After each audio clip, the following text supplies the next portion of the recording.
What's going on, everybody? Dean here with RC Driver. Hope you're all having a great day. I've been into this hobby for the better part of 35 years. I've gone through countless radios, countless receivers, and one thing that's just mildly annoying, if not majorly annoying, is the fact that many of the radios and receivers are not cross-compatible. I then found out about the RadioMaster MT12, and what really drew my attention to it was the fact that it is multi-protocol.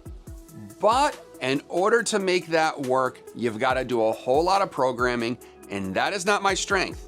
My buddy Bart over here, that is his strength. So I'm gonna let Bart take this away, go through this, because while the RadioMaster is a multi-protocol unit with adjustments galore, it comes, as he said, as a blank slate, and you have got to tell it how to do everything. All right, thanks, Dean. So the RadioMaster MT12, it's a blank slate, right? Out of the box, it doesn't come with any of the trim switches programmed. All you really have is steering and throttle, and then everything through the menus if you want to set things up. I want to set this up to make sure the trim switches do certain things, right? So there are 5 trim switches, 1, 2, 3, 4 are on the wheel, and then the 5th one is on the handle. So I programmed steering trim, throttle trim, and one note. So even though steering and throttle are kind of defaulted in the Edge TX operating system, they're not really set up to any switches, right? So they are defaulted to T1 for throttle and T2 for steering trim. The other ones that I programmed are steering rate to T3 and steering expo to T4. Those are relatively simple. I also did a multi-rate throttle on trim 5, which was kind of a complex exercise, but we got it to work. Apart from that, the radio has a very good balanced feel, feels very solid, feels good in the hand. We were able to bind it up to several different receivers using both the 4-in-1 protocol, which helps you bind it to, I think there's 70 different protocols that it supports. But we did DSMR, SLT, and the default ELRS protocol that comes with the RadioMaster radio. And there's a plethora of other protocols like Fly, Sky, and others, all available online. You can download those profiles, so to speak. So again, this might be one of the last radios you may ever need. Exactly. Yeah, so let's jump into some of the cars. So up first, we've got the RadioMaster ER3CI receiver pre-installed into our LC Racing Stadium truck. I love how tiny this receiver is, and this little port here, while we didn't use it, you could plug that in and then a red wire would come off, and you could plug that into the red wire that would lead into your speed control, so it would send back to your transmitter the voltage of the battery. We didn't use that right now, but again, super tiny 3-channel receiver. That's what it comes with, and it binds right to the radio. Let's give it a little bit of steering. So this is the ELRS. This is the ELRS protocol. Up next, we're going to show you it just connected to a Spectrum SR315 DSMR receiver. This is installed into my modified racing Mini B.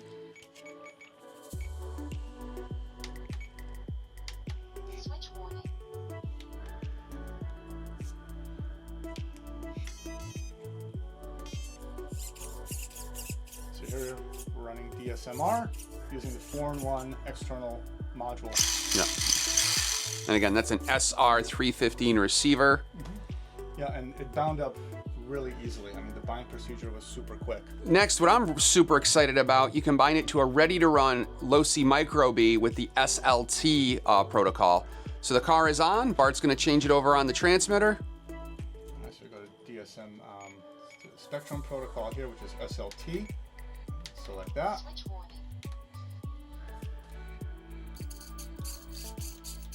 Steering, throttle.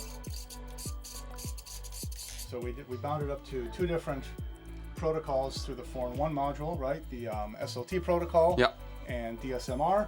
As well as the receiver it comes with, the ELRS. ELRS, yep. And again, there's so many different protocols, and they're coming out with new stuff all the time. That's why, again, I was really, intrigued by this transmitter.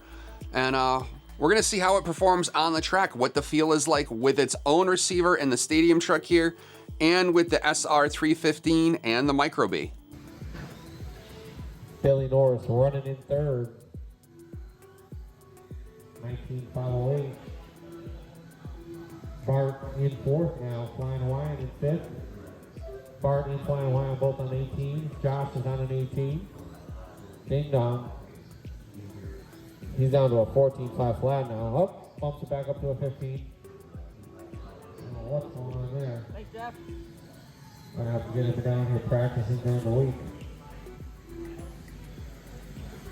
Doing some coaching. 1:30 to go, 1:30 to go. Race 3 on deck, race 3.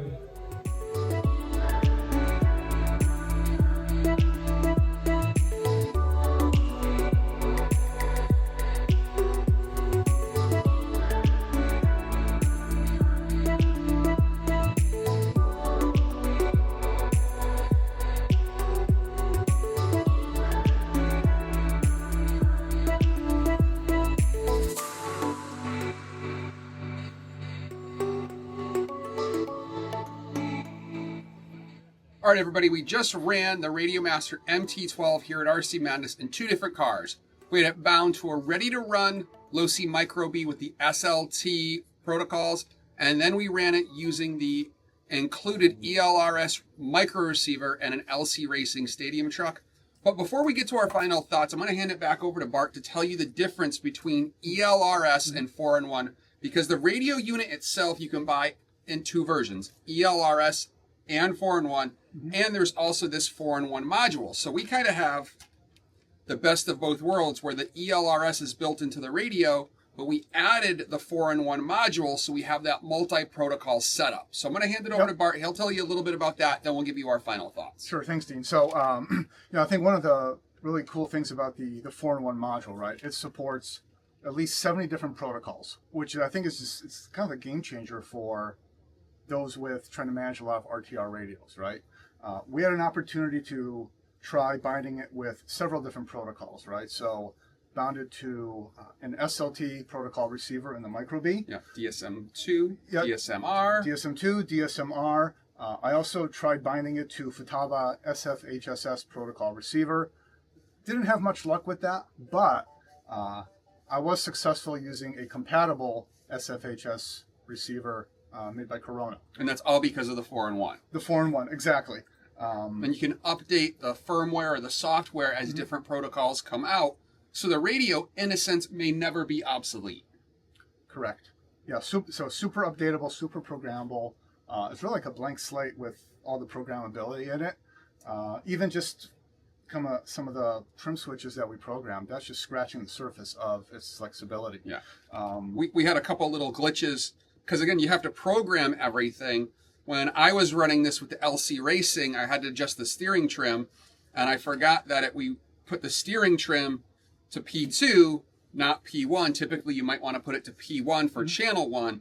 So again, there is a learning curve with this, especially everybody's going to set it up differently. So I ran it with the LC Racing stadium truck, mini stadium truck. Great feel, great response, no glitching or anything of that nature.